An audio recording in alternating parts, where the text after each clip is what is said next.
네, 여러분 너무너무 잘 오셨습니다. 이제 가을의 향기가 물씬 풍기는 그런 계절이 찾아왔습니다. 오늘 이 저녁 하나님을 깊이 만나는 시간이 되었으면 좋겠습니다. 담임 목사님께서 지난주 말씀을 통해서 성령 하나님을 근심케 하는 자도 성령 하나님께서 만나 주신다, 이런 말씀을 전해 주셨습니다. 우리는 항상 성령 하나님을 근심케 하는 자들이지만 그럼에도 불구하고 성령 하나님께서 늘 우리와 함께 해 주십니다.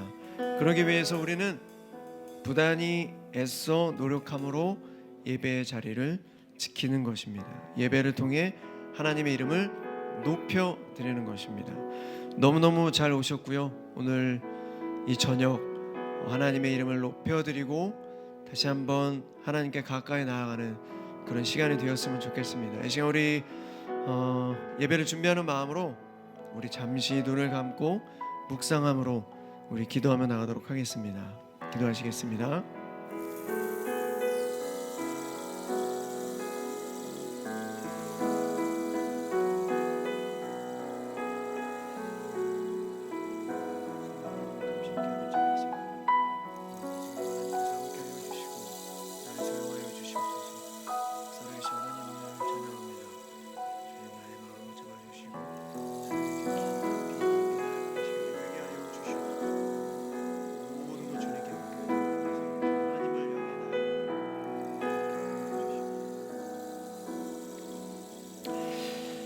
네, 지난주에 담임 목사님께서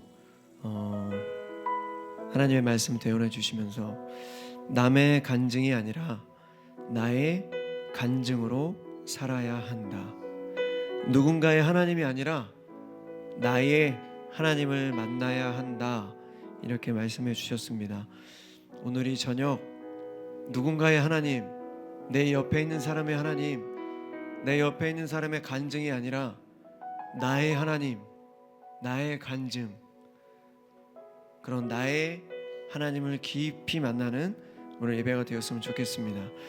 이 시간 우리 감사와 기쁨의 마음을 담아 우리 마음껏 하나님께 찬양하며 나아가도록 하겠습니다.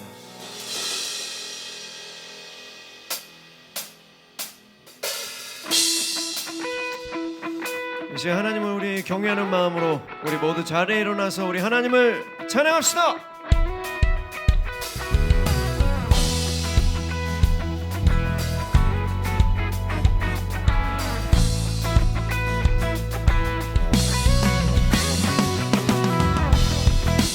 여러분, 우리 모든 마음을 다해 하나님께 마음껏 외쳐 찬양할 때 우리 마음속에 있는 모든 세상의 근심 걱정들이 사라지고 하나님께 집중하며 나아갈 수 있을 것입니다. 모든 마음을 다해 우리 하나님께만 집중하며 찬양합시다. 나를 향한 주의 사랑, 나를 향한 주의 사랑, 산과 바다에 넘치니 내 마음 열 때 주님 나에게 참 자유 주셨네. 늘 진리 속에 거하며 나의 손을 높이 들고 언제나 주님의 사랑을 노래하리.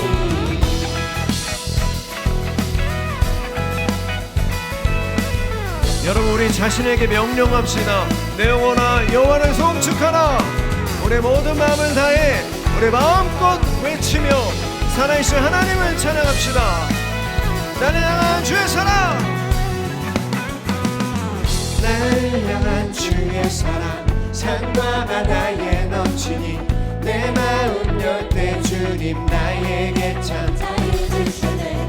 늘 진리 속에 거하며 나의 손을 높이 들고 언제나 주님의 사랑을 주의 사랑 노래하리라. 주의 사랑 노래하리라. 영원토록 노래하리라. 주의 사랑 노래하리라. 영원토록 노래하리라.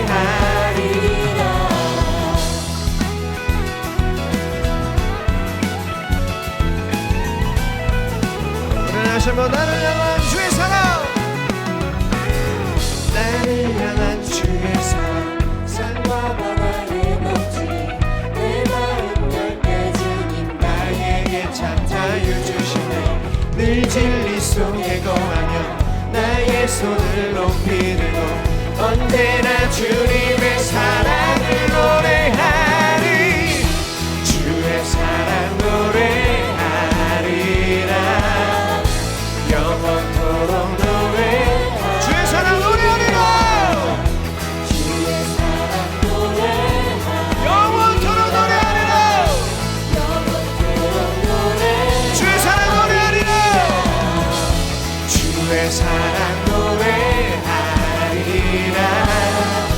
영원토록 노래하리라 주의 사랑 노래하리라 영원토록 노래 내가 춤을 출 때 내가 춤을 출 때 다 비웃겠지만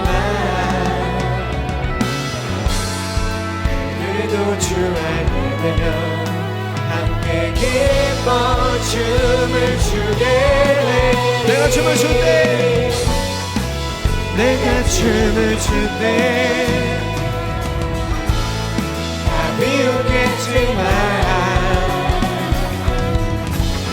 그들도 주 알게 되면 함께 기뻐 춤을 추게 되리 주의 사랑 노래하리라 주의 사랑 노래하리라 영원토록 노래하리라 주의 사랑 노래하리라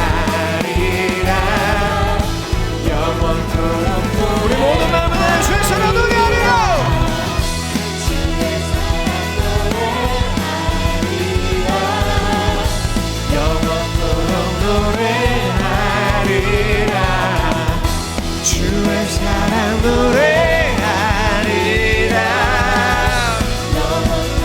우리 다시 한번 전심으로 주의 사랑 노래하리라 주의 사랑 노래하리라 영원토록 노래하리라 주의 사랑 노래하리라 영원토록 노래하리라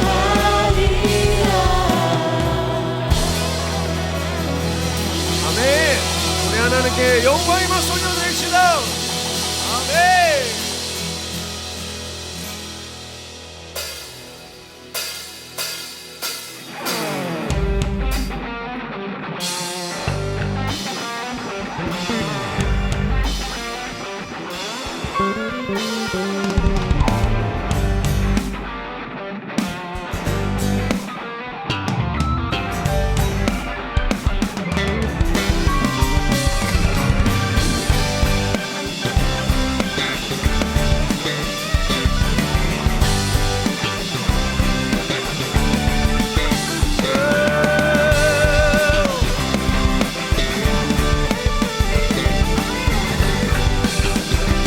주의 이름 높이며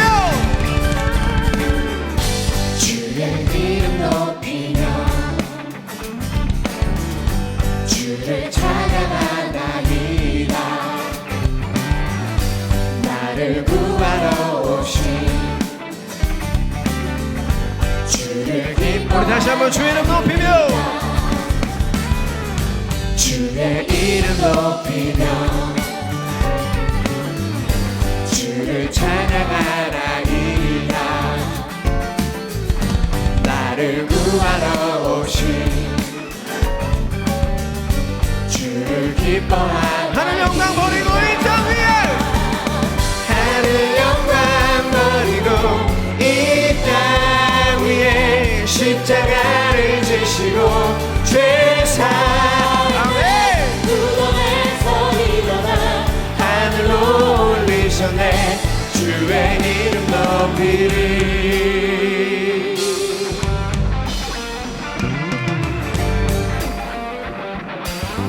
주의 이름 높이며 주의 이름 높이며 주를 찬양하나이다.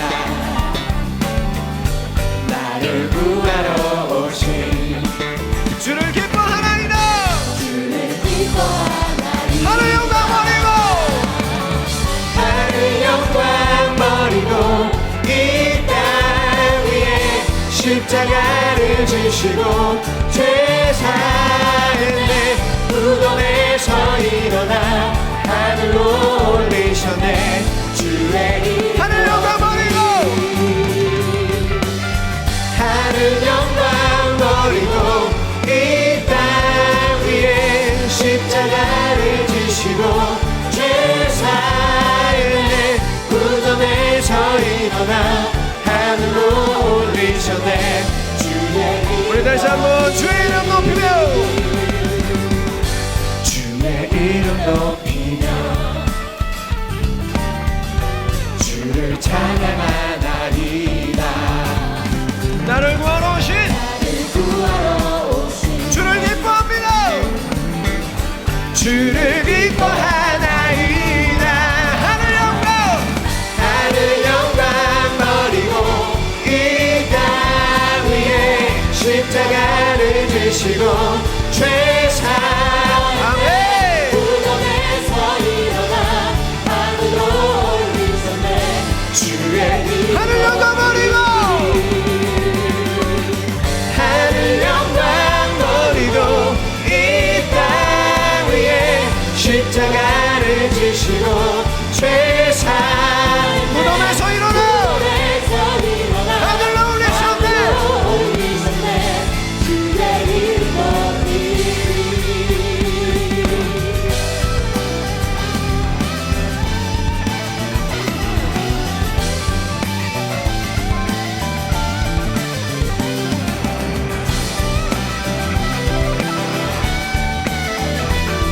우리 다시 한번 전심으로 고백합니다. 하늘 영광 버리고 하늘 영광 버리고 이 땅 위에 십자가를 지시고 죄 사했네. 무덤에서 일어나 하늘로 하늘 영광 버리고 하늘 영광 버리고 이 땅 위에 십자가를 지시고 죄 사했네. 무덤에서 우리 두 손을 높이 들고 우리 다시 한번 전심으로 고백하겠습니다. 하늘 영광 버리고 하늘 영광 버리고 이 땅 위에 십자가를 지시고 죄 사함에 무덤에서 일어나 하늘로 올리셨네. 주의 이름 높이리. 아멘. 우리 하나님께 영광의 박수 올려드립시다. 아멘.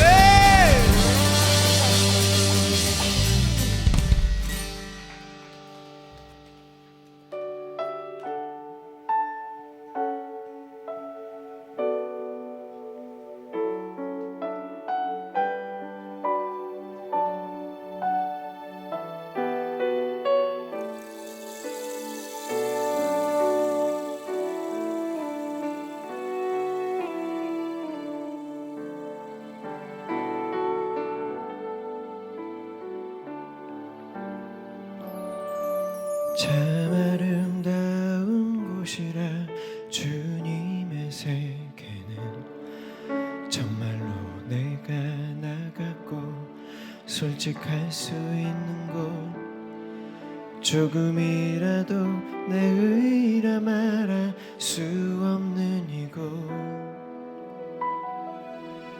이곳은 바로 주님의 세계라.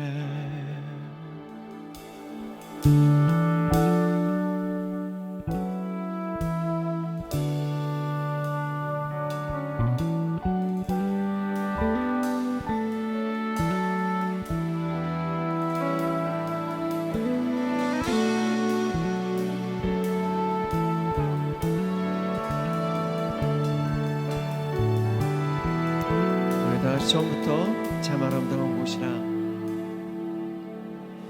참 아름다운 주님의 세계는 정말로 내가 나갔고 솔직할 수 있는 곳 조금이라도 내 의라 말할 수 없는 이곳은 바로 주님의 세계라. 참 아름다워라 참 아름다워라 주님의 세계는 저 솔로몬의 옷보다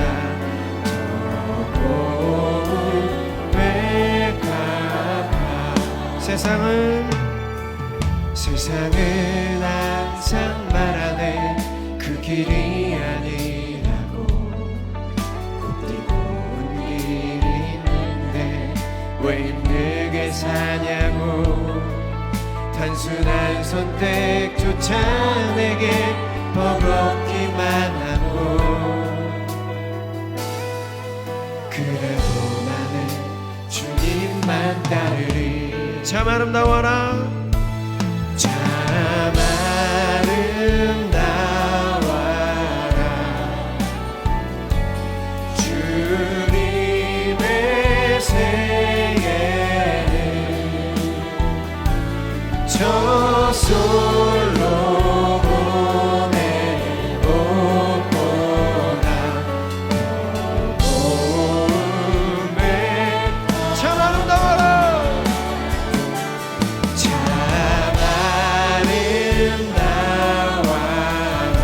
주님의 세계는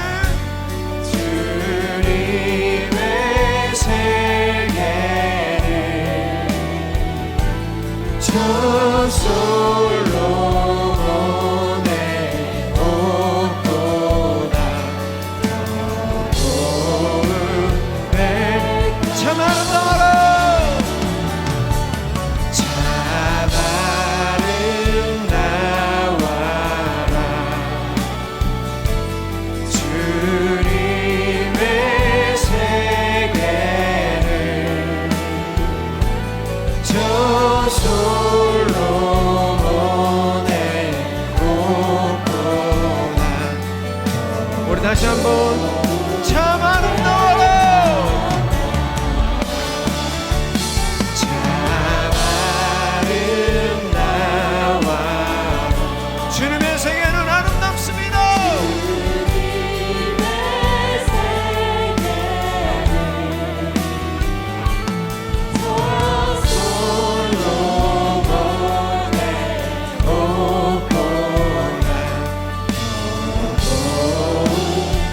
주 찬송하는데 주 찬송하는데 저 맑은 새소리 내 아버지의 지으신 그 소식이 주 찬송하는데 주 찬송하는데 저 맑은 새소리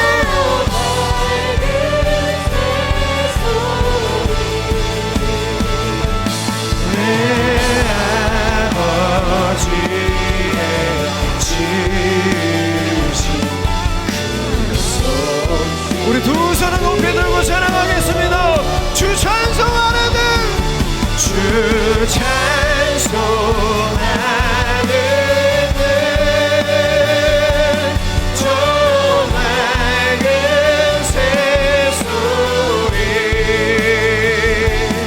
내 아버지의 지으신 그 소식 우리 다시 한번 하나님을 경배합시다 주 찬송하는데 주 찬송하는데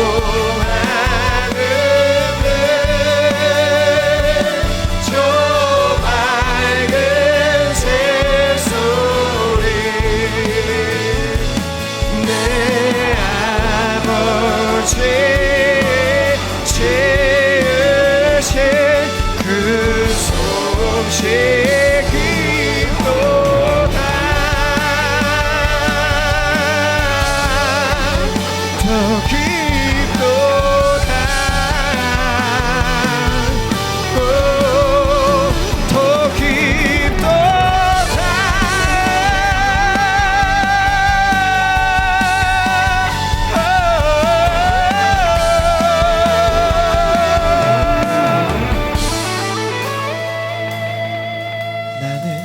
계속 걸어갑니다.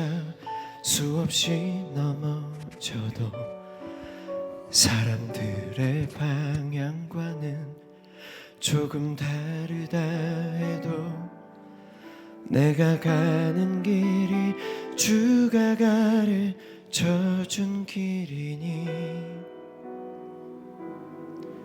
이곳은 바로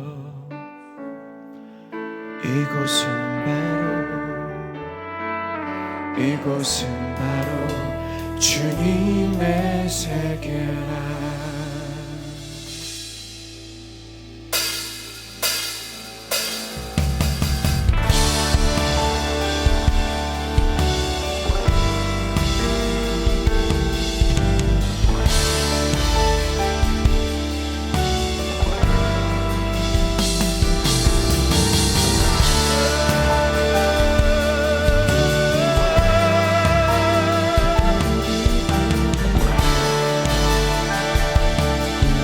예수 하나님의 공의,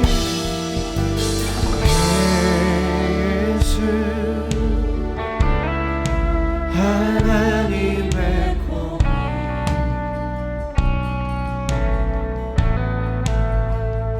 주 독생자 그의 나라 임하시네. 예수 제물이 되신 주, 예수 제물이 되신 주,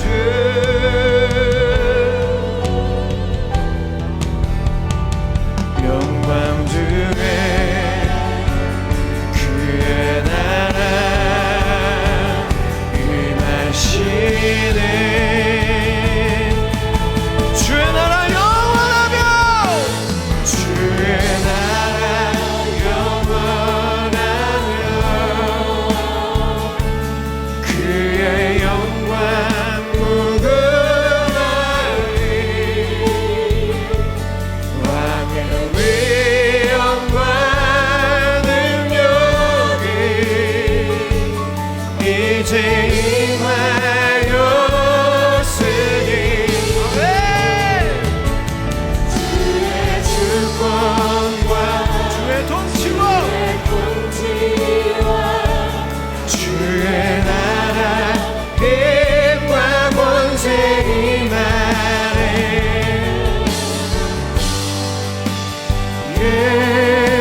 예수 하나님의 공의.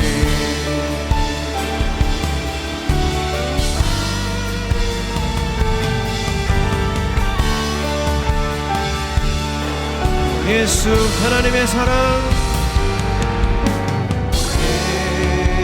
예수 하나님의 사랑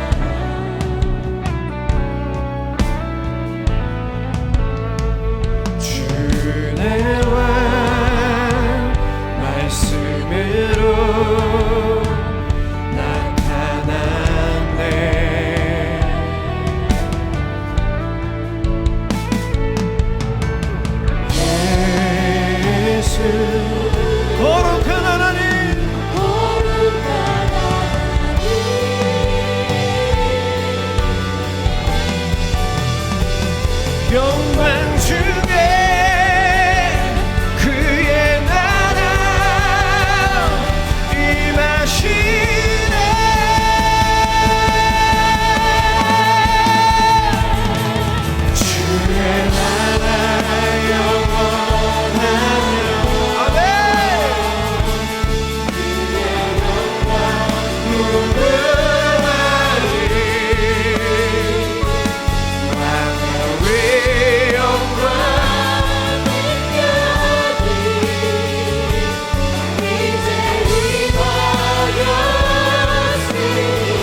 예수.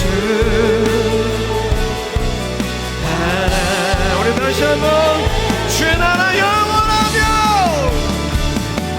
주의 나라 영원하며, 그의 영광 무궁하리.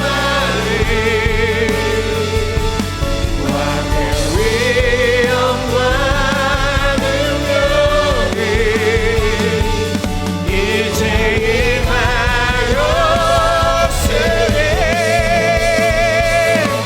주의 주권과 주의 통치와 주의 나라 힘과 권세 임하네. 예수 하나님의 주의 나라 영원하며, 주의 나라 영원하며, 그의 영광 무궁하리. 왕의 위엄과 능력이 이제 임하였으니,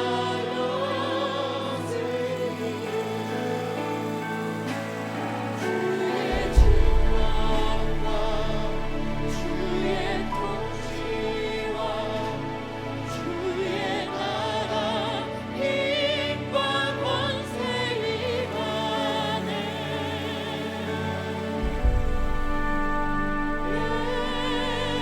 예수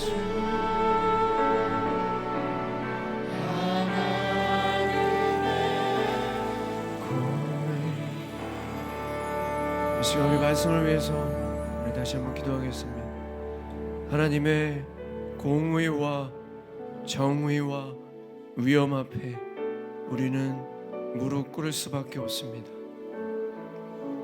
하나님의 말씀을 행하는 자가 튼튼한 반석 위에 집을 세우는 자라 하셨습니다. 하나님의 말씀을 듣기만 하는 자는 모래 위에 집을 세우는 어리석은 자라 주님께서 말씀하셨습니다. 이 시간 우리 기도하실 때 하나님, 주님의 말씀을 이 시간 듣습니다. 하나님의 말씀을 듣는 데서 끝나지 않게 하여 주시고, 하나님의 말씀하심에 행함으로 말미암아 믿음의 반석 위에 튼튼한 집을 세우는 지혜로운 자가 될 수 있게 달라고 이 시간 우리 주님의 이름 한번 크게 부르고 우리 기도하며 나가도록 하겠습니다. 기도하시겠습니다. 주여!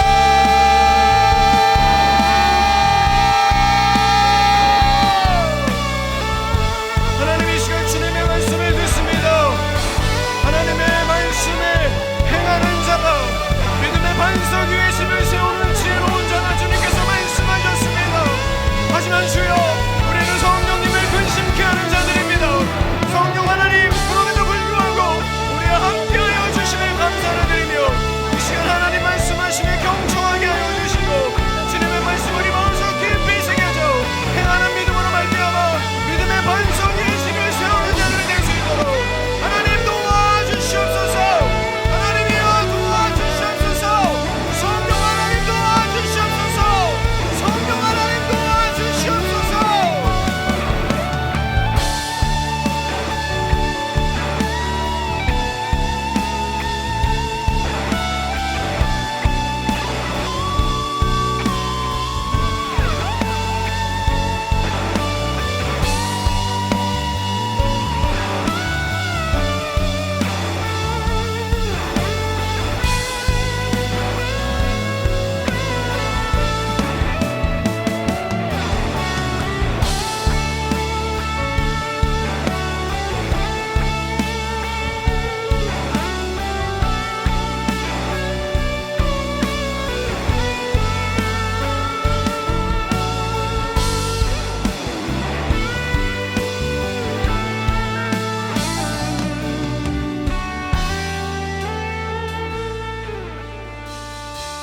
우리 한 가지 더 같이 함께 기도하기를 소망합니다. 여러분, 우리 예배 자리에 함께 우리가 예배하고 있는데요. 오늘 이 시간에 이 예배 자리에 함께하지 못하는 분들을 위해서 한번 기도하면 좋겠습니다. 이유들이야 다양하겠지요. 여러 가지 직장의 문제들도 있고, 시간이 또 맞지 않는 분들도 있고, 또 세상에 또 생활에 바빠서 또 유혹 가운데 또 여러 가지 이유들이 있겠지만, 우리 지금 이 시간에 이 자리에 없는 우리 수요 피러십 예배자들, 또 함께 그 자리에서 또 예배 사모하는 마음을 주시고 동일한 은혜 베풀어 주시고, 다음에 또 우리 함께 예배할 수 있게 해달라고 우리가 중보하면 좋겠습니다. 또 우리 교회 안에 있는 많은 지체들이 더 이 주중에 있는 수요 피러십 예배를 또 사모하는 마음으로 함께 나와서 예배할 수 있게 해달라고 우리 같이 한번 이 수요 피러십 위해서 같이 한번 기도하도록 하겠습니다. 하나님 감사합니다. 주님 아버지, 우리에게 우리 예배에 사모하는 마음을 더하여 주시고, 주님을 아버지 하나님이여 주님의 말씀을 더욱 가까이 하고자 하는 마음을 더하여 주셔서 아버지 지금 이 자리에 함께하지 못하고 있는 우리 예배자들 아버지 정말 자주 불러주시고, 또 다음번에는 또 환경을 열어주셔서 우리 함께 예배할 수 있도록 도와주시고, 주님 아버지 하나님 우리가 주님을 기뻐 찬양하며 아버지 하나님 함께 주님 앞에 말씀 앞에 서 있도록 도와주시옵소서. 우리 교회 안에 있는 많은 지체들이 주제 예배를 사모하며 예배 자리를 사모하여 또 주님의 말씀 앞에 서게 하여 주시고, 주여 주님이 또 주님이 기뻐하시는 그런 예배의 자리가 될 수 있도록 인도하시고 역사하여 주시옵소서.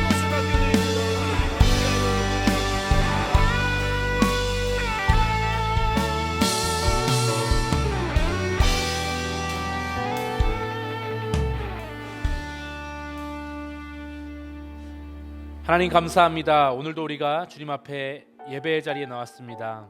이 시간 우리의 예배를 받아주시고, 또 우리가 다시 한번 주님 앞에 마음을 새롭게 하여서 주님 기뻐하시는 모습으로 변화될 수 있는 그런 귀하고 복된 시간 될 수 있도록 인도하여 주시옵소서. 하나님, 우리가 드리는 이 예배를 기뻐 받아주시고 주님 흠향하여 주시옵소서. 그렇게 역사실 줄 믿고 감사드리며 살아계신 예수님의 이름으로 기도드립니다. 아멘. 네, 할렐루야, 반갑습니다. 오늘도 일주일의 한가운데 수요일날 수요 피러십 예배 나오신 모든 예배자들을 환영하고 축복합니다. 오늘은 창세기 37장 말씀을 중심으로 해서 오늘 말씀을 한번 살펴볼 텐데요. 창세기 37장이 너무 깁니다. 그래서 37장 5절만 대표로 우리가 한 구절만 한번 읽어보도록 하겠습니다. 한 구절이니까 다 함께 큰 목소리로 한번 읽어주시면 좋겠습니다. 다 함께 합독하겠습니다. 요셉이 꿈을 꾸고 자기 형들에게 말하매 그들이 저를 더욱 미워하였더라. 아멘. 좀 목소리가 좀 작은 것 같아요. 다시 한번 좀 마음을 모으는 의미에서 한 번 더 크게 한번 읽어볼까요? 시작. 요셉이 꿈을 꾸고 자기 형들에게 말하매 그들이 그를 더욱 미워하였더라. 아멘. 네, 할렐루야, 반갑습니다. 오늘도 또 이렇게 함께 예배할 수 있어서 너무 또 기쁘고 감사합니다. 이 창세기 37장 1절 말씀은 이렇게 시작을 합니다. 우리 창세기 37장 1절 말씀 같이 한번 읽어보겠습니다. 시작. 야곱이 가나안 땅 곧 그의 아버지가 거류하던 땅에 거주하였으니, 네, 오랜 타향살이를 마친 야곱이 우여곡절 끝에 고향으로 돌아와서 아버지 이삭과 약 20년 정도 함께 지냅니다. 꽤 오래 살았죠. 이 이삭은 이 평생 약속의 땅 떠나지 않고 지켰습니다. 하나님께서 너 그 땅 떠나지 마라, 이 명령을 지킨 거죠. 반면에 이 이삭의 아들 야곱은 멀리 떠났었는데 하나님께서 다시 돌아오게 하겠다 하신 약속 그대로 결국 약속의 땅으로 돌아와서 아버지 모시고 살게 된 것입니다. 이후에 아버지 이삭이 세상을 떠납니다. 그리고 형 에서도 자리를 비우고 가나안 땅에는 야곱만이 남게 됩니다. 이제부터 야곱과 그의 자녀들이 본격적으로 이 계시 역사 속의 주인공으로 등장하게 되는 것입니다. 그리고 그 가운데 성경은 특별히 야곱의 아들 중에서도 이 요셉에게 시선을 집중합니다. 이제부터 요셉의 이야기를 통해서 하나님께서 어떻게 약속을 이어가시고 또 하나님의 구원 역사를 펼쳐가시는지를 보여주시는 것이죠. 여러분, 야곱에게는 12명의 아들이 있었습니다. 딸 디나까지 하면 디나 기억나시죠? 13명입니다. 요셉 위로 10명의 형들이 있었고 요셉 아래에 한 명이 어린 동생이 있었습니다. 이 형제들의 엄마는 4명입니다. 엄마가 4명이라니 무슨 말인가? 형제들이 굉장히 많잖아요. 자, 배다른 형제들이 많았다는 겁니다. 야곱에게는 레아와 라헬이라는 아내 둘이 있었고, 그리고 빌하와 실바라는 이 여종 사이에서도 자녀를 낳았기 때문에 엄마가 넷이 되는 겁니다. 그런데 요셉은 그 중에서도 라헬의 아들이었기 때문에 아버지 야곱의 특별한 사랑을 받았습니다. 이 야곱이 라헬을 굉장히 사랑했잖아요, 그렇죠? 그래서 14년을 일한 거 아시죠? 요셉은 그래서요, 이 형제들의 미움을 받습니다. 거의 뭐 왕따 수준입니다. 뭐 일본말로 이지메, 왕따 이 수준이에요. 왜 그렇게 미움받았을까요? 이거 어린이 주일학교 출신들은 좀 많이 들어서 아시겠지만 좀 정리해 보겠습니다. 성경을 보면 요셉이 미움받았던 이유는 크게 3가지입니다. 첫 번째 이유는 형들의 잘못을 아버지께 일러 바치는 일을 했기 때문에, 고자질쟁이였기 때문이다 이겁니다. 창세기 37장 2절 말씀인데 우리 같이 한번 읽어보겠습니다. 시작. 야곱의 역사는 이러하다. 17살 된 소년 요셉이 아버지의 첩들인 비라와 실바가 낳은 형들과 함께 양을 치는데 요셉은 형들의 허물을 아버지께 일러 바치곤 하였다. 네, 이렇게 고자질하는 동생 누가 좋아하겠습니까? 그렇죠. 고자질하는 사람 좋아하는 사람 별로 없습니다. 저희 집에 자녀가 둘이 있는데 요즘 서로 이렇게 고자질을 해요. 아빠, 누나가 이렇게 했어. 4살짜리가. 그리고 7살짜리 더 질세라. 아빠, 더 구체적으로 얘기합니다. 건우가 이렇게 했어. 이런 얘기를 합니다. 네, 그런 거 보면 고자질하는 사람 뭐 예뻐하긴 어렵겠다. 뭐 이런 생각이 좀 들더라고요. 두 번째 이유가 있습니다. 두 번째, 형들이 이 요셉을 싫어했던 이유, 아버지가 요셉을 다른 아들들보다 더 사랑했기 때문이었습니다. 우리 37장 3절입니다. 3절 같이 한번 읽어보겠습니다. 시작. 이스라엘은 늙음하게 요셉을 얻었으므로 다른 아들들보다 요셉을 더 사랑하여서 그에게 화려한 옷을 지어서 입혔다. 네, 야곱에게 있어서 요셉은요 가장 사랑했던 라헬의 아들입니다. 그리고 또 노년에 얻은 아들이거든요. 그래서 야곱은 요셉을 굉장히 특별하게 생각했고 애지중지했던 것 같아요. 그래서 특별한 옷을 입혀주는데 성경은 이것을 개역개정에서는 채색 옷, 여기서는 화려한 옷, 세번역에서는 화려한 옷 이렇게 번역을 했는데 요게 원어로 보면 케토네파심이라는 겁니다. 이렇게 부르는 건데 이게 실제로는 여러 색깔 화려한 실로 짠 옷이다 이렇다고 보기보다는 소매가 굉장히 길고 자락이 달린 외투 이런 걸로 이해할 수 있습니다. 이렇게 걸치는 건데 막 소매가 굉장히 길고 거기 막 이런 술 같은 자락이 있는 겁니다. 이게 어떤 거나 당시 베두인 풍습을 좀 살펴보니까 그 풍습에서는 족장과 후계자만 이런 긴 옷을 입을 수 있었대요. 그러니까 지금 만약 그렇다고 치면 야곱은 이미 요셉을 후계자 삼으려는 마음을 드러낸 겁니다. 형제들이 바보가 아닌 이상 야, 쟤를 지금 후계자로 생각한다고? 당시만 해도 장자가 얼마나 중요합니까? 근데 장자 제끼고 앞에 10명 다 제끼고 11번째 있는 아들한테 이런 거 입혀주니까 어떻게 좋아하겠습니까? 그러니까 아버지가 요셉에게 이런 옷을 입혔다는 건 형들 앞에서 그를 특별히 편애한다는 걸 대놓고 지금 너무 이렇게 표시내는 거예요. 이삭이 지금 에서를 되게 편애했었잖아요. 야곱의 형이었던 리브가가 야곱을 편애했습니다. 근데 이 편애의 문제가 대를 이어가지고 좀 반복되고 있습니다. 그래서 야곱의 편애는 근데 그 부모님들이 했던 것보다 훨씬 더 심해요. 이런 옷 입혀주진 않았잖아요, 그렇죠? 대놓고 이런 옷 입혀줍니다. 결국에는 형들의 미움이 너무 심해져서 증오의 단계까지 이게 커지게 된 겁니다. 성경은 뭐라고 얘기하냐? 37장 4절에 보면 이런 표현을 쓰거든요. 그에게 평화롭게 말할 수 없었다 이렇게 얘기하는데 그 얘기가 뭐냐? 관계 자체가 이미 깨졌고 볼 때마다 아주 가증스럽고 역겹다 이겁니다. 내가 쟤를 볼 때마다 마음에 막 평안이 깨지는 거예요.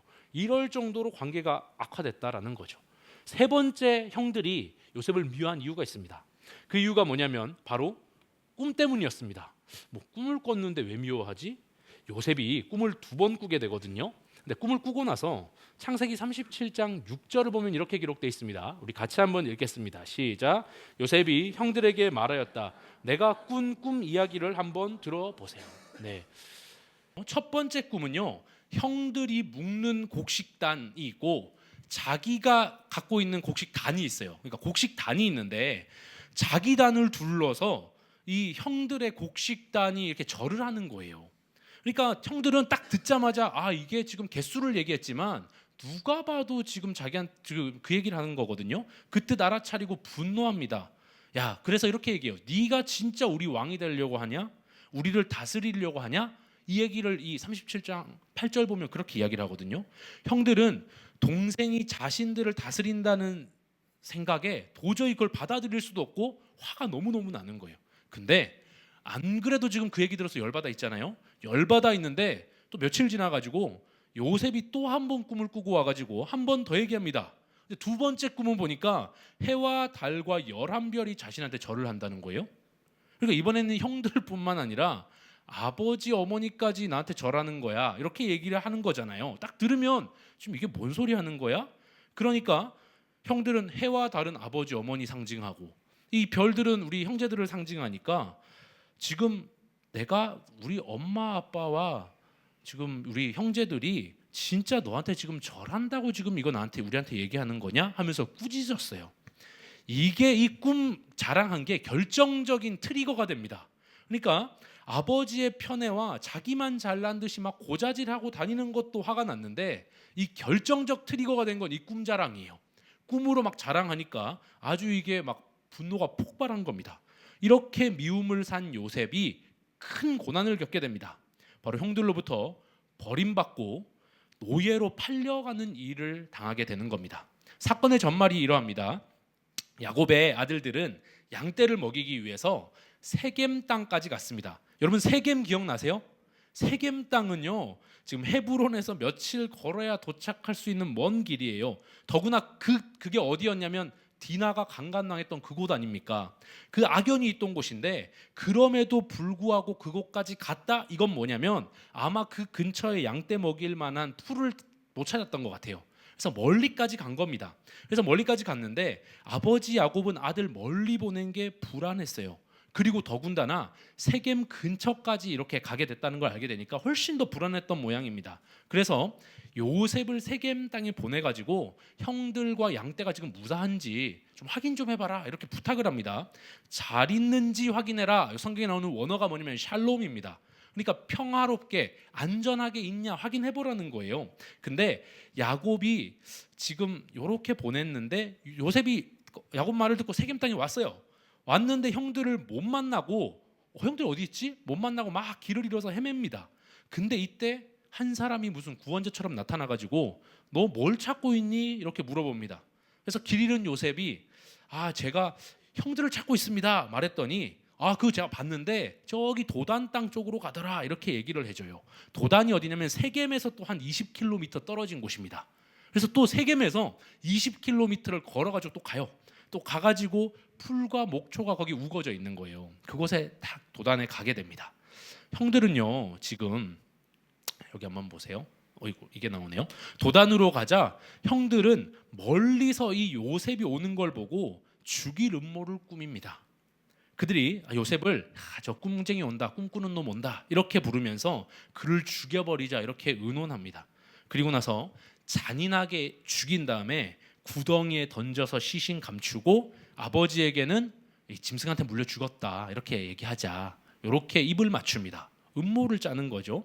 이때 맏아들 장자가 루벤인데요, 루벤이 나서가지고 근데 우리 손으로 굳이 죽일 필요까지 있냐, 생명까지는 해야지 말자 이렇게 이야기를 합니다. 처음에는 같이 이렇게 동조하다가 그래도 내가 장자고 또 아버지 생각을 하니까 뭔가 마음이 좀 걸리고 책임감이 있었던 모양이에요. 그러니까 그냥 죽이지는 말고 그냥 구덩이에 그냥 넣어놓자 이렇게 이야기를 해요.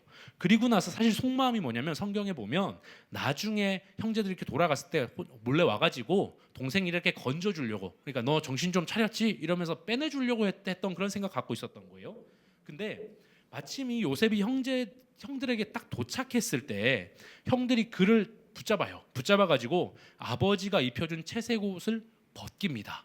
근데 이 옷을 벗길 때 그냥 야 옷 벗어 이게 아니고 원어를 보면 짐승 가죽을 벗길 때 쓰는 단어를 썼어요.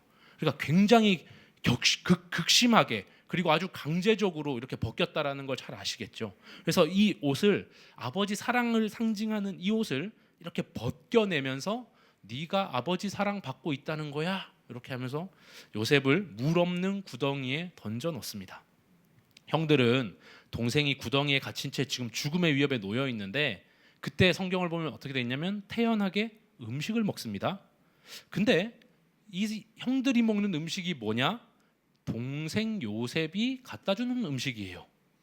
지금 이거 먹으면서 정작 동생 요셉은 구덩이에서 아무것도 못 먹고 죽을 수도 있어서 막 살려달라고 소리치고 있는데 태연하게 지금 음식을 먹고 있는 거예요.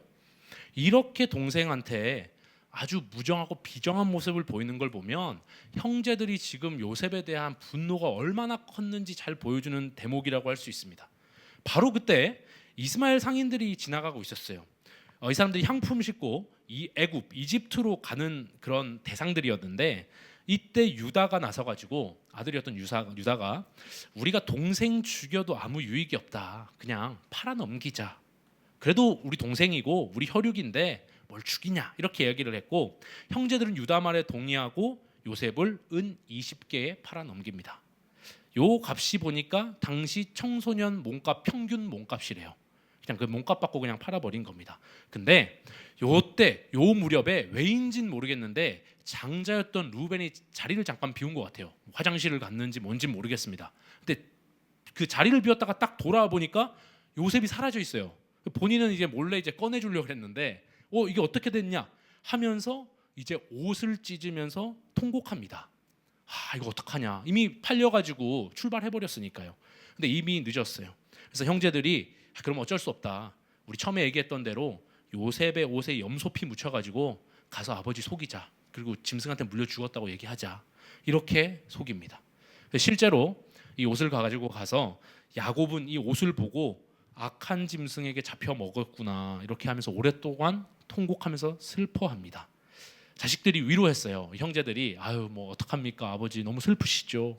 뭐 이렇게 얘기했지만 이 야곱은 위로를 거절할 만큼 굉장히 슬퍼합니다. 그리고 한편 요셉은 지금 이집트로 애굽으로 팔려가서 보디발이라는 사람 집에 들어가게 됩니다. 아주 그 당시에 애굽에서 유력했던 사람이죠. 바로 이 사람이 바로 파라오의 친위 대장이자 왕의 최측근이었거든요.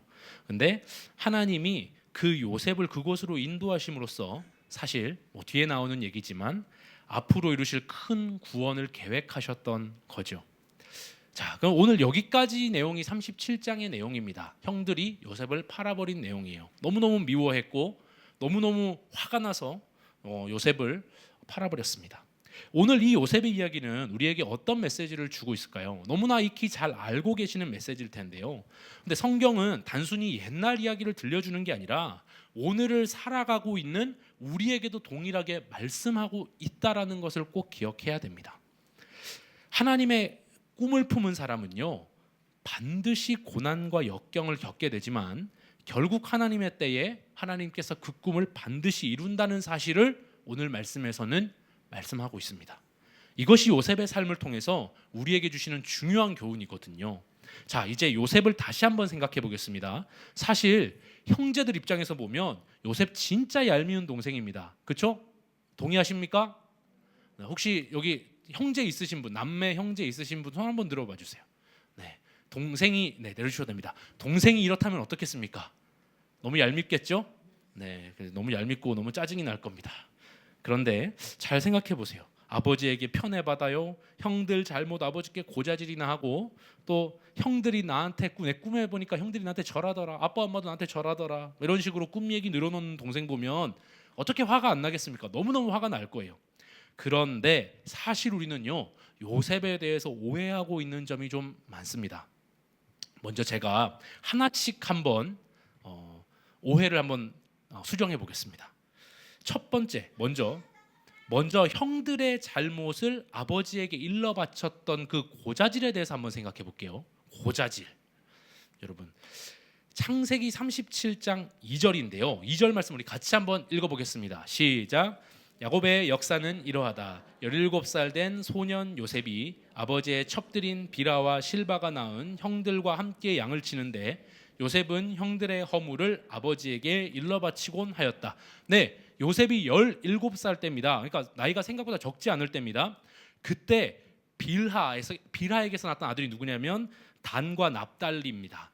그리고 실바에게서 낳았던 아들이 누구냐면 갓과 아셀이에요. 그러니까 형들인데 이렇게 이 형들이랑 같이 양을 치고 있었습니다. 근데 그때 요셉은 형제들의 그 허물을 보고 아버지에게 알렸다 이렇게 말하거든요. 근데 허물이라고 번역된 히브리어 라가 있어요. 여기서 허물, 이걸 주의 있게 봐야 됩니다. 이게 어떤 걸 말하냐면 이 단어는요, 단순한 잘못이나 실수를 얘기하는 게 아니라 악한 것을 뜻합니다. 그러니까 형들이 저지른 일이 우연한 과오나 아니면 그런 실수가 아니라 의도적으로 악한 일을 했던 악행이라는 거예요. 구체적으로 무엇이었는지 본문에 나타나진 않습니다. 근데 요셉은 정직하고 아버지께 충성스러운 아들이었기 때문에 이런 것들을 보고 묵인할 수가 없었고 그것들을 숨기지 않고 아버지에게 고했던 거예요. 물론 요셉도 형제들의 성격을 모르지 않았을 겁니다. 형제들이 얼마나 자기에게 악하게 대합니까? 그런 사실을 아버지한테 말하면 자신이 미움 살 것이라는 것을 충분히 알고 있었을 거예요. 요셉이 바보가 아닙니다. 그렇죠? 그런데 요셉은 형들의 악한 일에 동조하거나 방관할 수 없었던 거예요. 여러분 그런 일들이 있으시죠? 학교에서나 누구나 이런 나쁜 일들을 하고 있을 때 우리가 우연찮게 이렇게 보면 야 조용해, 말하면 죽어, 이런 식으로 얘기한다고 해보세요. 그러면 그게 굉장히 무섭잖아요. 형들이 보통 무서운 사람이 아니고 보통 악행을 저지르는 사람들이 아니에요. 그러면 일진들이 그러면 어떻게 웃기지 마 이렇게 할 수 없잖아요. 근데 굉장한 용기를 낸 겁니다. 그런 위험을 감수하면서 정직하게 그것을 아버지에게 알렸던 거예요. 우리는 고자질이라고 생각하는데 단순한 고자질이 아니라 이런 내막이 있었다라는 겁니다. 두 번째 미움을 사게 됐던 원인이 뭐였는지 기억나십니까? 아버지의 편애예요. 이것도 한번 생각해 볼게요. 요셉은요, 다른 형제들이 입어보지 못한 그 화려한 옷을 입었습니다. 그렇죠? 아버지 야곱에게서 특별한 사랑을 받으면서 자랐다는 거예요. 우리 창세기 30장 2절인데요. 2절 말씀을 다시 한 번만 볼게요. 다시 같이 한번 읽겠습니다. 시작. 야곱의 역사는 이러하다. 17살 된 소년 요셉이 아버지의 첩들인 비라와 실아가 낳은 형들과 함께 양을 치는데 요셉은 그런데요. 여기서 좀 주의 깊게 봐야 될 게 있습니다. 요 구절을 보면 그렇게 특별한 대우를 받던 요셉이 다른 형제들과 뭘 하고 있습니까? 양을 쳤다고 기록하고 있습니다. 이게요, 짧은 한 문장이라서 무심코 지나칠 수 있는데 여기에 굉장히 중요한 의미가 담겨 있습니다. 요셉이 결코 눈치가 없거나 무책임한 사람이 아니었다라는 사실이 요 한 문장에서 우리가 알 수 있는 거예요. 사실 아버지의 특별한 사랑을 받은 요셉이라고 했으면 힘들고 고된 양치기 일을 하지 않아도 됐을 겁니다. 그렇죠? 아버지 이거 너무 힘들어요. 그러면 빼줬을 거예요. 양치는 일이 얼마나 힘든지 우리가 어떻게 하냐면 다윗 얘기 기억나십니까? 어린 다윗의 예를 통해서 잘 우리가 알 수 있어요. 집안의 막내고 하찮게 여겨졌던 다윗에게 맡겨졌던 그 일이 뭐냐? 양치기입니다. 그러니까 그 아들 어디가 있냐 그랬더니 양치고 있습니다. 저 잘 몰라요. 저 멀리 양치고 있습니다. 이렇게 이야기하잖아요. 그러니까 그렇다면 특별히 사랑받는 아들 요셉은 얼마든지 이 일 면제받을 수 있었던 거예요. 그러나 요셉은 특권을 내세우지 않았던 거예요. 평소에 지금 양을 친다는 건 언제 그냥 어쩌다가 한번 양친 게 아니라 평소에 계속 같이 양을 쳤다는 거거든요. 그러니까 평소에도 형들과 함께 땀 흘리면서 양치는 일에 최선을 다했던 겁니다. 이것은 아버지의 편애를 받는 것을 자기가 마땅하게 여기지가 않았고 또 자기를 불편해하고 싫어하는 형들이었지만 어떻게든 그 형들과 함께 하려고 했던 노력이 담긴 마음을 잘 보여주는 대목입니다. 그래서 계속 함께 양을 치면서 그래도 아버지가 자기 편애하는 거 어떡하겠습니까? 그런데 그래도 계속 잘 지내보려고 노력을 했던 것이죠. 그렇다면 세 번째로 미움 샀던 이유 기억나시죠? 꿈 자랑한 거잖아요. 그 꿈 자랑한 것 한번 생각해 보겠습니다. 요셉이 이쯤 되면 그렇게 눈치가 없는 사람은 아니었던 것 같은데, 그죠? 훗날에 총리가 되잖아요. 총리가 될 정도면 어릴 때 눈치 없는 사람이 훗날에 총리가 되겠습니까? 이건 사실 맞지 않잖아요. 갑자기 그 눈치 없던 사람이 종으로 들어가 가지고, 우리 이야기 잘 알고 계시잖아요. 그 종으로 들어가고 눈치 없는 사람이 어떻게 그렇게 막 높은 자리까지 올라갈 수 있습니까? 불가능한 얘기예요. 눈치가 없는 사람이 아니었을 텐데 왜 굳이 자기가 꾼 꿈을 자랑하듯 떠벌렸을까요? 이게 좀 궁금한 지점입니다. 이것이 형들이 요셉을 미워한 세 번째 이유자, 나아가서 그를 죽이려고 했던 결정적인 계기가 됐던 이유거든요. 물론 요셉이 17살밖에 되지 않았기 때문에 좀 미숙했을 수도 있고 지혜롭지 못하게 행동한 측면이 있을 수도 있습니다. 그러나 조금 이상하지 않습니까? 왜요? 한 번 꿈 얘기했을 때 분위기 얼마나 살벌하고 험악했겠어요. 야, 이 얘기했을 때 야, 나 한 번 더 이런 얘기하면 죽을 수도 있겠다. 사람이면 느끼죠. 요셉이, 그러니까 그 다른 사람 감정을 못 읽는 사이코패스면 두 번 얘기하는데, 그런 어떤 감정을 아는데 지금 분위기가 냉랭해지고 완전 너무 세해졌는데 두 번째 또 반복해서 또 얘기합니다. 두 번째 얘기할 때는 더 심하게 얘기해요. 그러니까 부모님까지 나한테 절하더라 이런 얘기하는 거잖아요.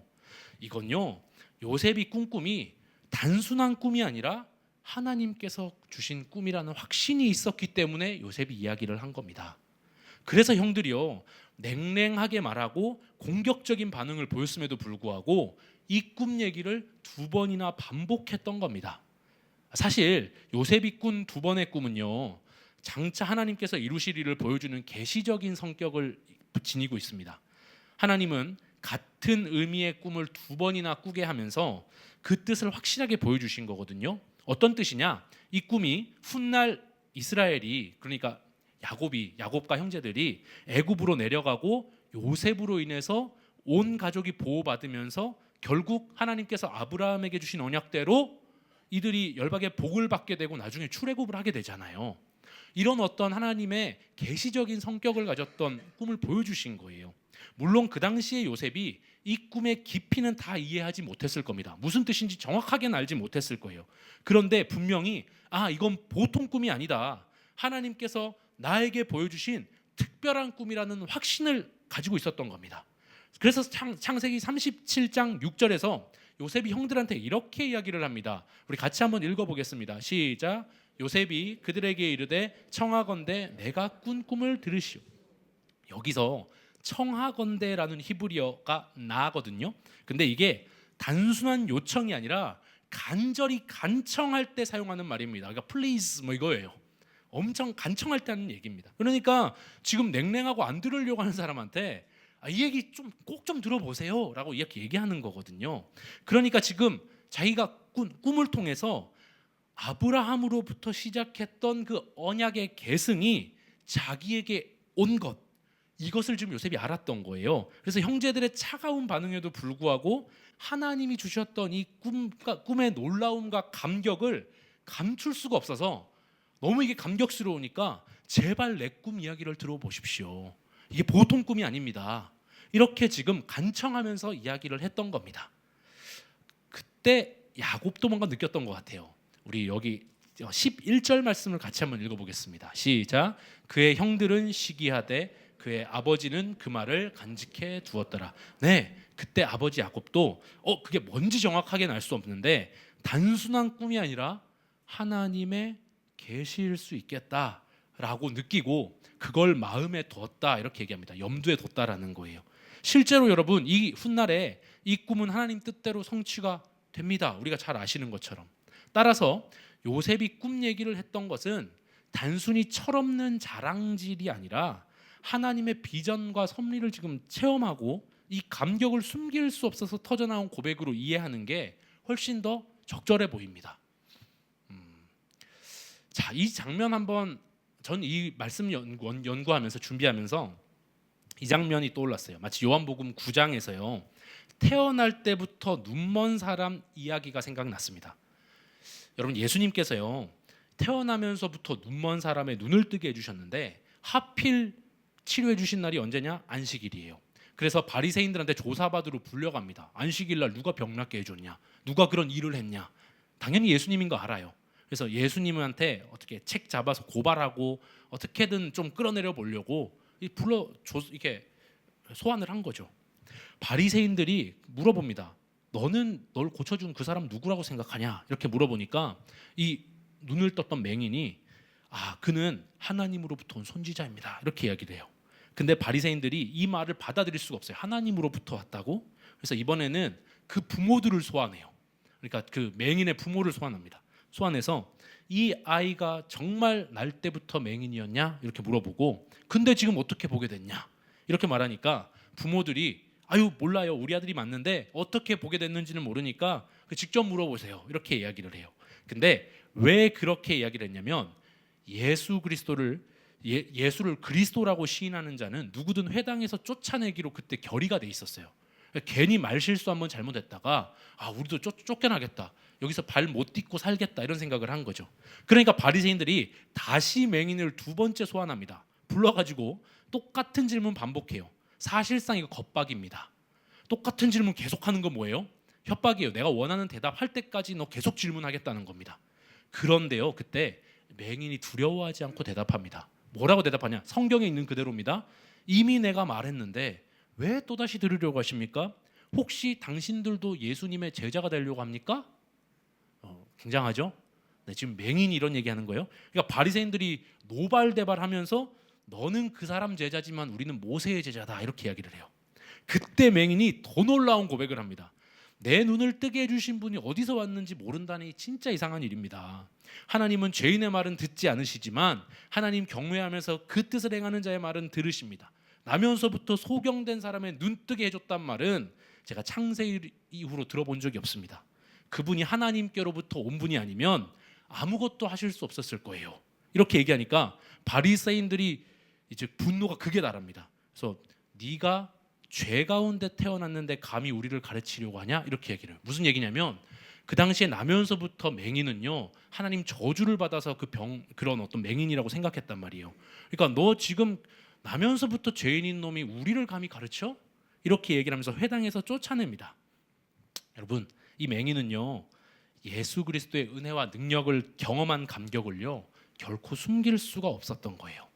그래서 예수 그리스도의 제자들의 고백처럼 내가 보고 들은 것을 전하지 않을 수가 없다. 이런 어떤 고백을 하고 있는 거죠.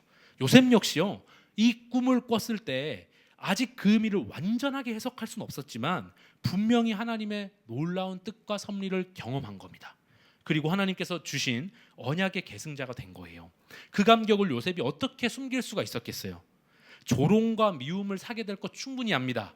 이 얘기했을 때 나에 대해서 그 얼마나 화를 내고 나를 얼마나 핍박할지 예상 못했던 게 아닙니다. 그런데 요셉은요 그 하나님의 꿈을 말할 수밖에 없었던 거예요. 결국 요셉은 하나님의 꿈을 보고 하나님의 꿈을 마음에 품었을 때 기뻐하면서 선포했던 겁니다. 그러나 그 꿈이 현실로 이루어지기까지는 굉장히 좀 먼 길이었죠. 오래 걸렸습니다. 오히려 그 꿈 때문에 형들 분노도 사고 미움도 사고 노래로 팔려가기도 하고 우여곡절을 많이 겪게 됩니다. 하지만 우리는 잘 알고 있습니다. 결국에 하나님께서 요셉과 함께 하시면서 요셉에게 보여주신 꿈을 이루어 주셨다라는 사실을 너무 잘 알고 있죠. 여러분, 우리는 이 대목에서요 놀라운 영적 교훈을 발견하게 됩니다. 예수님을 믿고요 하나님의 뜻과 그 하나님의 꿈 이것을 품은 사람은요 반드시 여러 가지 고난을 통과하게 된다는 것입니다. 왜냐하면 우리 역시 영적으로 하나님의 언약의 계승자가 되었기 때문에 그렇습니다. 모세 12장 6절에서는요 이렇게 말합니다. 우리 같이 한번 읽어볼까요? 시작. 그런즉 너의 하나님께로 돌아와서 인애와 정의를 지키며 항상 너의 하나님을 바랄지니라. 우리 부흥사경회 때 지난주에 차준희 목사님께서 이 말씀을 나누어 주셨던 것 기억하실 겁니다. 구약 전체를 관통하는 핵심 메시지인데요. 곧 하나님의 꿈을 발견한 사람은요 정의, 차 목사님이 하셨던 표현으로 하면 정의가 뭡니까? 약한 자를 돌보고 인애, 자기가 맡은 도리를 지키고 이 삶을 실천하면서 늘 주님과 동행한다라는 거예요. 다른 표현으로 해볼게요. 즉 성경적 가치관을 따라서 살아간다는 것입니다. 그러나 문제는요, 우리가 정의와 인애를 따라 살려고 할 때 오히려 더 많은 조롱과 미움이 따른다는 거예요. 요셉의 형들이 요셉에게 그랬어요. 야, 너만 특별하냐? 네가 뭐 그렇게 깨끗하냐? 넌 뭘 그렇게 깨끗해서 아빠한테 그렇게 일러 바치냐? 이렇게 비난했던 것처럼 오늘날 우리도 똑같이 그런 말도 들을 수 있습니다. 야, 예수 믿어야만 천국 간다고? 너만 특별하냐? 너만 의로운 척하냐? 너 하나님의 자녀라고? 뭘 그렇게 유별스럽게 믿는다고 난리쳐? 이런 비난이 세상에 얼마나 많은지 모릅니다. 그러나 여러분, 요셉을 생각해 보십시오. 요셉은요, 아버지의 사랑을 받은 특별한 아들이었음에도 불구하고 형들과 함께 양을 치면서 자기 도리를 다하려고 애썼습니다. 하지만 함께 양을 치면서도요, 잘못된 일에는 동조하거나 결코 방관하지 않았습니다. 상대가 자신을 미워하는 형들이었기 때문에 불이익을 크게 당할 수도 있었겠지만 잘못된 일을 결코 그냥 지나치지 않았고 그것을 지적함으로써 하나님의 나라의 공의를 세우고자 했어요. 오늘 우리 역시 예수 그리스도를 믿고 하나님의 자녀된 사람인 줄로 믿습니다. 아멘이시죠? 네, 하나님의 특별한 사랑 입은 존재입니다. 아멘이시죠? 네, 거룩한 신분 부여받은 자인 줄 믿으시죠? 네, 아멘 맞으시죠? 네, 그렇기 때문에 세상은 우리 향해서도 똑같이 조롱하고 비난할 겁니다. 때로는 이런 현실이 너무 힘들어서 도망치고 싶기도 하고 그냥 회피하고 싶을 때도 있을지 모르겠습니다. 하지만 요셉이 그랬던 것처럼 우리도 하나님이 맡겨주신 자리에서 마땅히 우리의 도리를 다해야 됩니다. 세상 가운데 내가 해야 할 본분을 다 하지 않아가지고 조롱받는 그런 일은 없어야 한다라는 것입니다. 동시에 세상의 잘못된 가치와 흐름에는 편승하지 말고 성경적 가치에 따라 살아야 합니다. 다들 그렇게 하니까 괜찮아, 큰 문제 되지 않아, 이런 식으로 잘못된 줄 알면서도 거기에 동조하는 그런 삶은 거절해야 하는 것입니다. 물론 이것이 반드시 요셉이 했던 것처럼 고자질이나 내부 고발 형태여야 된다 이런 말은 아닙니다. 중요한 게 뭐예요? 우리가 하나님의 뜻, 하나님의 꿈을 분별하고 그 뜻대로 살기 위해서 힘써야 한다는 것입니다. 그 과정에서 때로 불편함이 있고 불이익이 따를 수 있습니다. 하지만 우리는 도리를 다하고요, 성경적 가치를 지켜내야 된다라는 것입니다. 그리고 우리는 하나님의 꿈을 자랑스럽게 선포하면서 살아야 합니다. 여러분, 하나님의 뜻, 즉 꿈을 선포한다는 것은요, 1차적으로 우리는 예수 그리스도의 복음을 선포해야 한다는 거예요. 예수 그리스도의 복음을 통해서 잃어버린 영혼들이 주님께 돌아오도록 사명을 받은 사람이 바로 우리지 않습니까? 그런 언약의 계승을 받은 사람입니다. 예수 그리스도의 제자들이 그러했던 것처럼, 요한복음 9장에 맹인이 그러했던 것처럼, 또 요셉이 그러했던 것처럼 우리는 보고 들은 것을 말하지 않을 수 없는 사람입니다. 그리고 하나님이 기뻐하시는 뜻이 무엇인지 주님의 말씀과 마음을 세상 가운데 말과 행동으로 선포해야 할 의무와 사명을 가지고 있는 것입니다. 이렇게 세상 가운데 하나님의 뜻과 꿈을 말하면 요셉의 형들이 그랬던 것처럼 여러분 분위기 싸해질 수도 있습니다.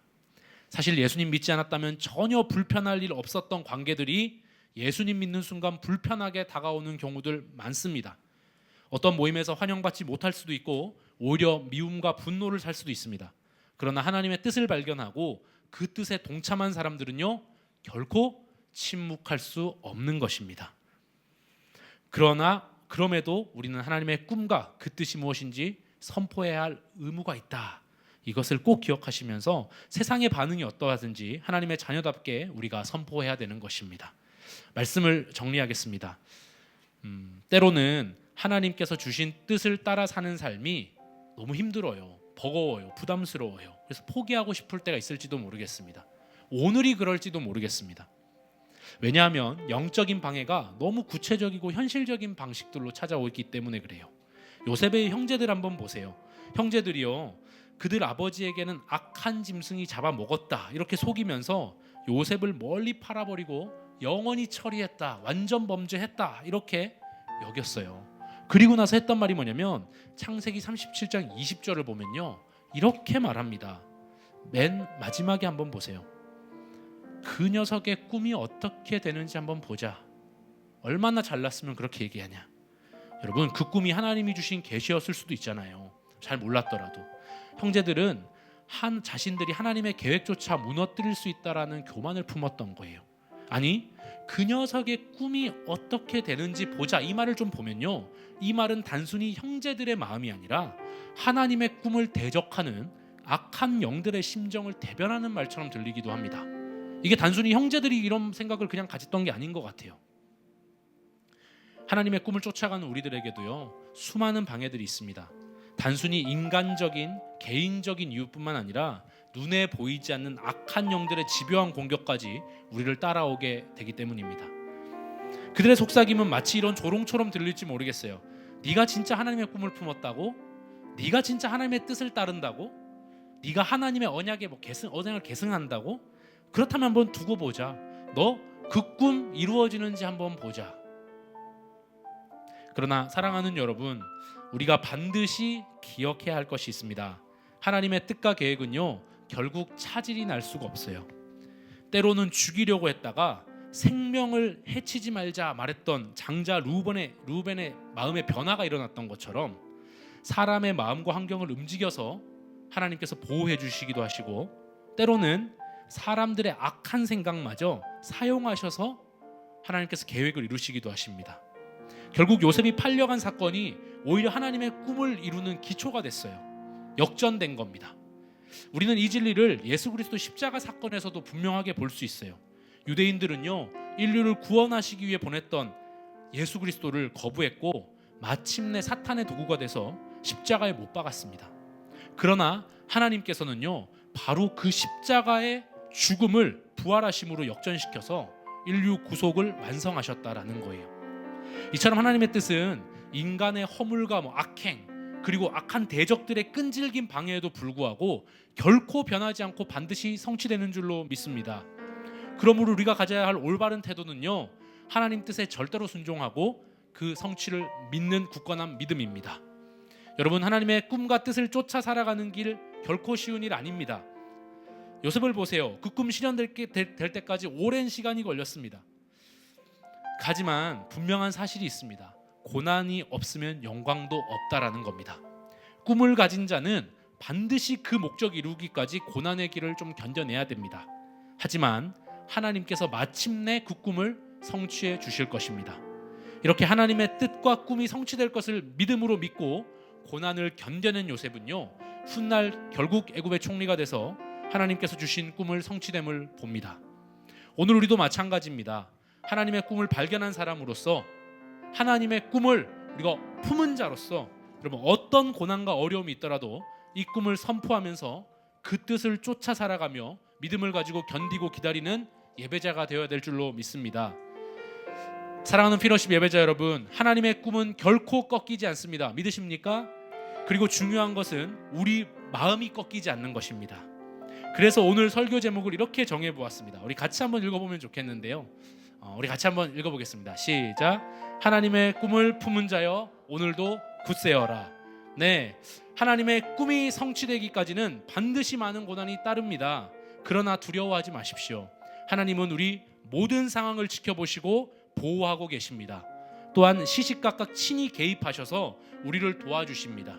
또 때로는 우리가 겪는 어려움과 이 답답한 상황마저도 하나님이 사용하셔서 역전시켜내셔서 우리의 놀라운 꿈, 하나님의 놀라운 꿈을 성취해 내실 겁니다. 그러므로 오늘도 우리 하나님의 꿈을 품고 그것을 성취하실 하나님을 기대하면서 믿음으로 꿋꿋이 이 길을 걸어나기를 결단하는 수요 피로십 예배자들이 되시기를 예수님의 이름으로 축복하며 소망합니다. 우리 같이 찬양 한번 하면서 나가겠습니다. 우리 찬양으로 같이 고백할 텐데요, 이 가사가 오늘 이 주제랑 참 잘 맞다고 생각이 됩니다. 우리 찬양이 곡조 있는 기도니까 함께 기도하는 마음으로 이 찬양으로 고백하며 나가겠습니다.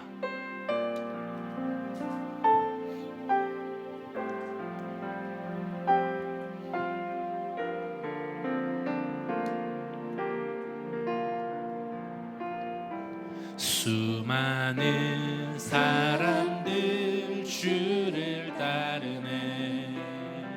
자신의 연약함 가지고 수많은 눈물의 시간 속에서 믿음으로 주를 보내 내 앞에 놓여진 상황 속에서 이겨낼 힘조차 없을 때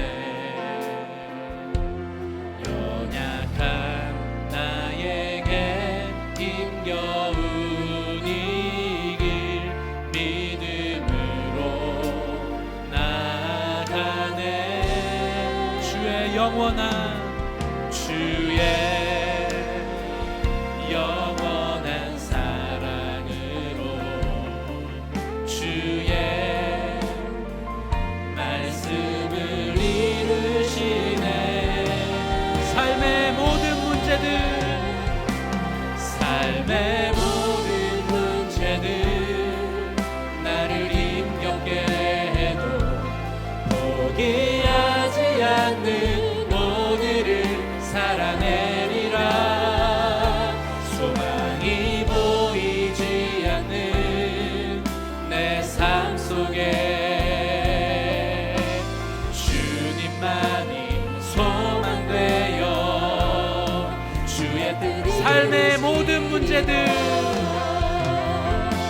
삶의 모든 문제들 나를 힘겹게 해도 포기하지 않는 오늘을 살아내리라 소망이 보이지 않는 내 삶 속에 주님만이 소망되어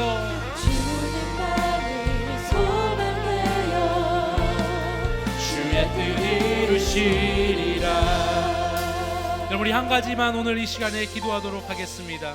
여러분 하나님의 꿈 우리 예수 그리스도를 믿는 자는 하나님의 꿈을 발견하고 그 꿈에 동참한 자인 줄로 믿습니다. 여러분 우리가 그리스도인으로 살아갈 때에 많은 핍박과 조롱이 있고 또 참된 그리스도인으로 성경적 가치관을 따라 살려고 하면 그렇게 어려울 수가 없습니다. 하지만 여러분 두려워하지 마십시오. 우리 하나님께서 함께 하시면서 때때로 시시각각 개입하셔서 도와주시고 모든 상황을 역전시키셔서 결국에는 그 꿈을 이루어 주실 줄로 믿습니다. 여러분 우리의 마음이 꺾이지 않도록 하나님 내가 포기하지 않도록 또 하나님 내가 주님 인내로 믿음으로 나아가게 하여 주시옵소서. 우리 같이 한번 주여 한번 부르시고 간절히 기도하겠습니다. 주여 하나님 감사합니다.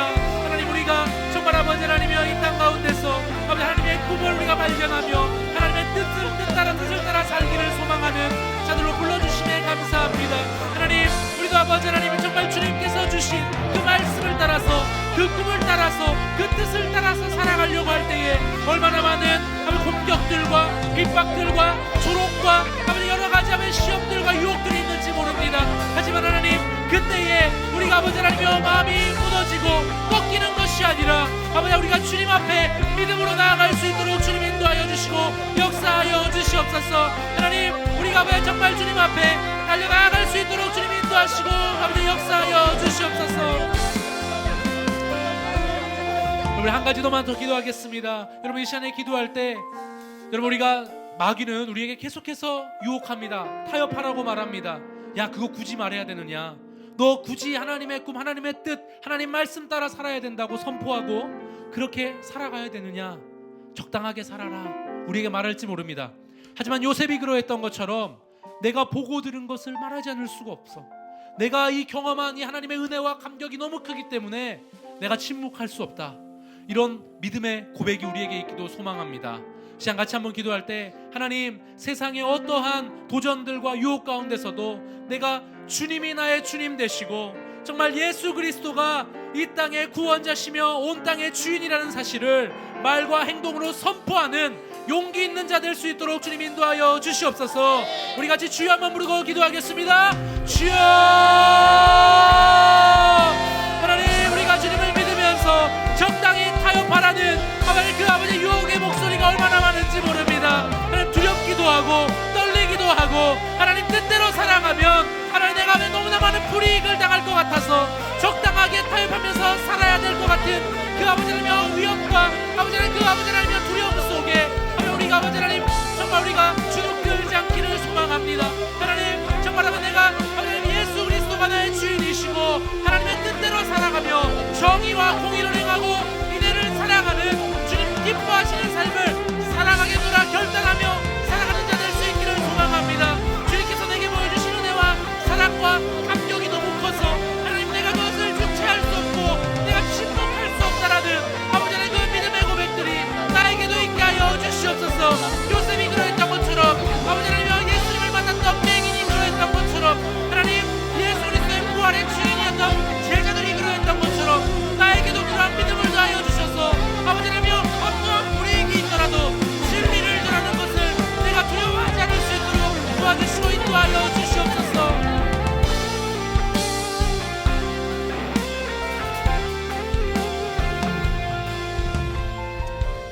사랑하는 하나님 감사합니다. 오늘 우리가 요셉의 삶을 통하여서 우리도 세상 가운데 여러 도전을 받고 있지만 하나님의 꿈을 가진 자들은 어떻게 살아야 하는가 다시 한번 되돌아보게 됩니다. 주님, 세상은 계속해서 적당하게 우리에게 살으라고 유혹하고 또 시험하고 우리를 넘어뜨리려 합니다. 주님 뜻대로 살아가려고 하면 정의와 인애를 사랑하고 주님과 동행하는 삶을 살아가려고 하면 너만 그렇게 잘났느냐, 그렇게 유별나냐, 그들이 똘똘 뭉쳐서 우리를 공격하고 우리를 넘어뜨리려고 합니다. 하나님, 하지만 그러한 위협 속에서도 그러한 겁박 속에서도 내가 받은 예수 그리스도께 받은 그 사랑과 은혜의 감격이 너무 커서 이 삶을 중단하거나 침묵하지 않기를 소망합니다. 우리가 정말 예수 그리스도가 나의 주인이시고 나의 구원자시라는 사실을 우리의 말과 행동으로 선포하는 삶을 살아갈 수 있도록 우리에게 용기를 더하여 주시옵소서. 정말 그러한 삶을 살아갈 수 있도록 성령의 충만함을 더하여 주시옵소서. 그래서 마침내 하나님께서 보여주신 그 꿈과 뜻과 그 하나님의 말씀을 우리 안에서 이루어지며 정말 주님께서 나를 통하여서 그 놀라운 일들을 이루어 가시는 것들 보게 되는 놀라운 역사를 경험케 하여 주시옵소서. 이제는 우리 주 예수 그리스도의 은혜와 아버지 하나님의 크신 사랑과 성령 하나님의 내주교통 역사 충만하심이 요셉처럼 내가 경험한 하나님의 꿈을 침묵하지 아니하고 당당하게 선포하며 예수 그리스도의 증인으로 살아가기를 소망하는 우리 모든 수요 피러십 예배자 머리머리 위에 영원히 함께 하시기를 간절히 축원하옵나이다. 아멘.